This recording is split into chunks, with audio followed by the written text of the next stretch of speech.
Assalamualaikum warahmatullahi wabarakatuh. Jumpa kembali dengan Gus Win.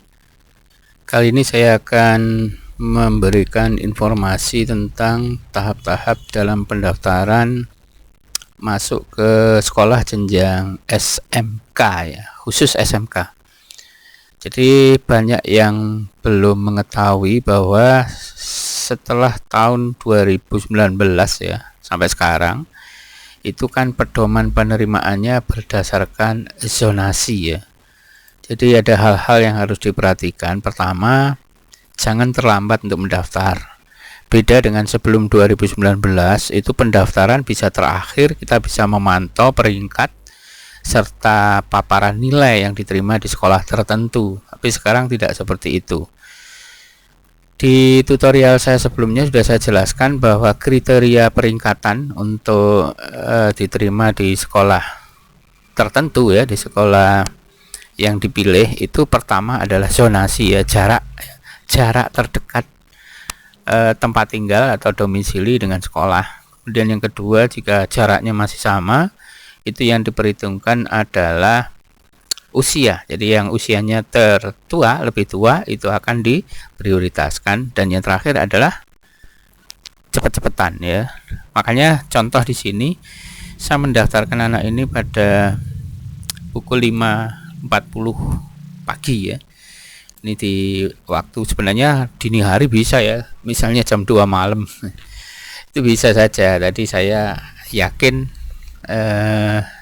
yakinnya peluangnya besar ini karena jaraknya dengan sekolah cukup dekat, nggak sampai 1 kilo. Nah, pertama yang harus dilakukan untuk pendaftaran, masuk ke webnya PPDB Jatim ya, ppdbjatim.net.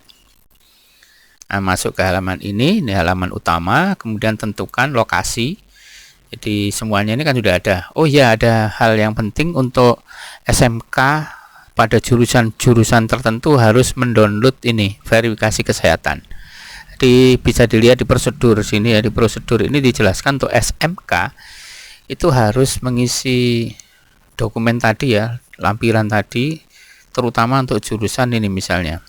Dia nggak boleh buta warna, itu untuk tata kecantikan, tata busana, multimedia, teknologi rekayasa, ini nggak boleh buta warna ya.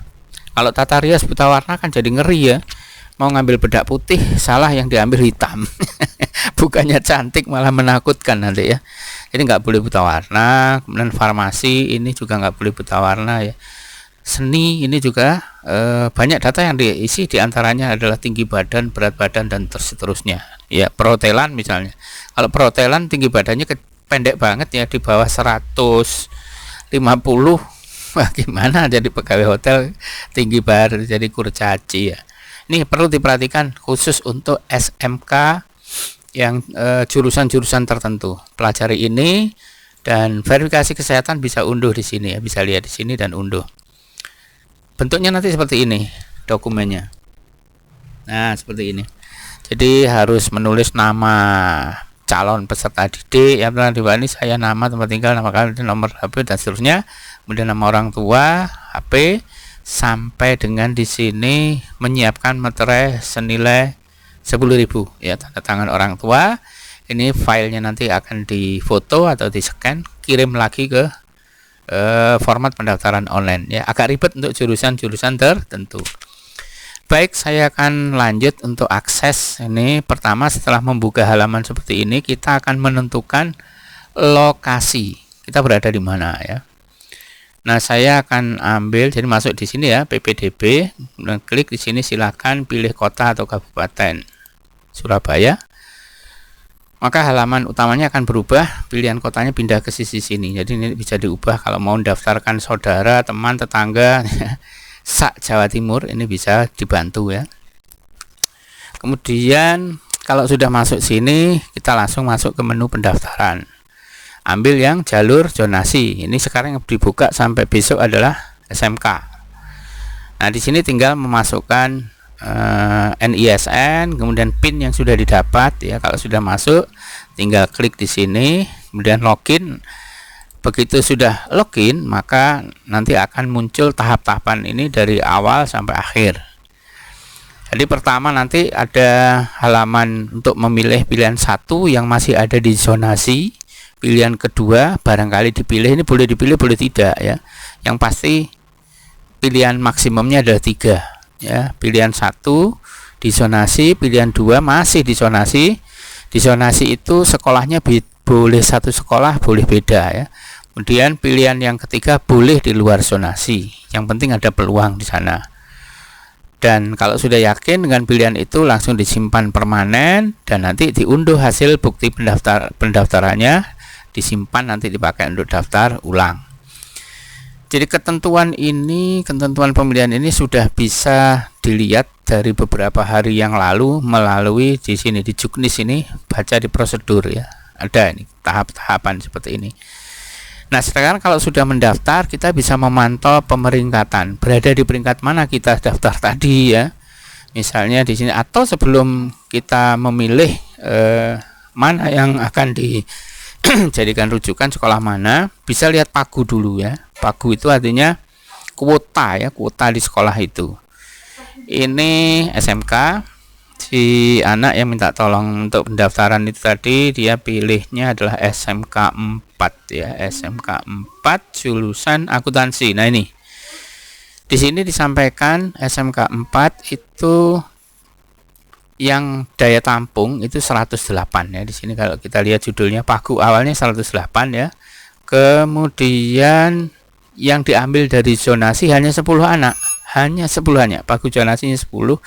Pagu awalnya adalah 98, berarti kalau total 100 berapa 18 ya gitu. Nah, sekarang kalau sudah menentukan ini, lihat peluangnya. Jadi peluang yang besar itu ya yang daya tampungnya gede ya. Kalau seperti ini kan susah banget ya saingannya. Ini hanya 36 ya. Zonasinya ambil sekian. Cari yang kira-kira sesuai bukan hanya peluang tapi kira-kira sesuai enggak dengan diri masing-masing untuk memilih jurusan itu. Jadi anak SMK itu boleh memilih 3 jurusan ya, dengan sekolah di sekolahnya sendiri boleh, sekolah di luar zonasi juga boleh. Satu sekolah dipilih semua juga nggak masalah sebenarnya kan, tiga-tiganya. Nah itu ya, kalau sudah memilih dan sudah daftar sampai di finishing tadi ya, di tahap-tahapan pendaftaran sudah sampai di terakhir ya, sampai tahap yang paling akhir. Tadi kan sudah saya buka di sini. Jadi bentuknya nanti ini akan sudah hijau semua seperti ini. Sudah selesai, ada ucapan selamat, kita bisa mengunduh hasilnya ya, cetak bukti di sini, cetak bukti pendaftaran. Nanti kalau sudah diterima, cetak bukti penerimaan. Sekarang kita bisa lihat peringkat, ranking zonasi ya, peringkat. Caranya adalah masukkan NISN di sini, kemudian kita tinggal lihat sekolah yang kita pilih tadi. Tadi anak itu milih SMA 4 akuntansi ini. Nah, sudah. Sekarang kita lihat peringkat. Tiap 30 menit itu diupdate datanya. Nah, ini anaknya tadi di pagi hari dia ada di peringkat kedua, sekarang ada di peringkat 3. Ya, karena kalah lokasi. Yang peringkat 1 ini lokasi rumah dengan sekolahnya hanya 162 meter.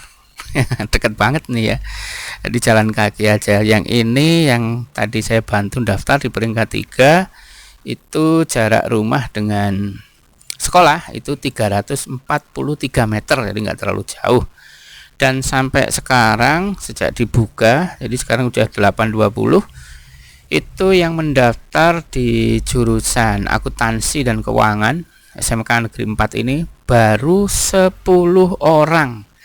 Jadi kalau 10 orang, kalau kita lihat di pagu tadi, kita perhatikan di pagu itu dia peluangnya sangat besar ya, sangat besar. Kalau kita lihat SMK 4 jurusan akuntansi tadi. Nah, ini yang zonasi diambil 10, berarti dia udah masuk, dia peringkat 3 kok ya kan. Dari 10 ya zonasi dia udah masuk. Kalau nanti dia 10 ini kegeser, dia masih bersaing di sini untuk cepet-cepetan tadi.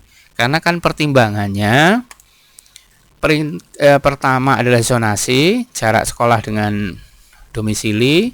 Yang kedua, jika jaraknya sama, maka yang diperbandingkan sama ya dengan SMA, yaitu usia. ya yang tertua itu prioritas diterima. Kalau misalnya usia juga masih sama, maka yang diperhitungkan kembali adalah siapa yang paling cepat duluan, atau dia prioritas daftarnya kan ada pilihan 1, 2, 3. Nah, pilihan 1 itu juga penentu ya. Jadi kalau dia milih pilihan 2, pilihan 3 itu berarti kurang terperhatikan, nanti itu sebagai cadangan. Begitu. Jadi pilihan 1 itu adalah pilihan utama, itu yang akan diperhitungkan oleh sistem. Yang terakhir jangan lupa adalah cepet-cepetan ya, cepet-cepetan. Mudah-mudahan ini membantu ya bagi yang belum mendaftar ya. Jangan percaya dengan info yang beredar di luaran yang mengatakan daftar terakhir aja. Jangan itu dulu. Kalau dulu kita bisa daftar terakhir karena pedoman kita dulu adalah nilai. Jadi yang nilai terbesar itu akan ada di peringkat teratas, terus bergerak turun sampai akhirnya beberapa anak terbuang. Nah, sekarang nggak bisa seperti itu. Jadi bagi yang dokumen-dokumennya sudah memenuhi, ya sudah tersedia dan siap untuk mendaftar, bersegeralah untuk mendaftar. Semoga berhasil. Ini untuk yang SMK, nanti saya akan buat juga yang SMA ya, karena SMA pendaftarannya masih beberapa hari lagi ya, belum dibuka sekarang. Setelah itu yang terakhir nanti ada pendaftaran di akhir bulan Juni adalah SMP, tapi SMP-nya tidak Jawa Timur. SMP itu hanya lokal ya, jadi di Surabaya ada, tahu saya di lokasi lain ya. Tapi untuk SMA dan SMK itu serentak se-Jawa Timur secara online. Selamat berburu sekolah, mudah-mudahan berhasil, dan ukurlah antara minat dengan pilihan. Jangan memaksakan diri kalau memang nggak minat belajar di jurusan tertentu. Sampai ketemu di tutorial berikutnya. Assalamualaikum warahmatullahi wabarakatuh.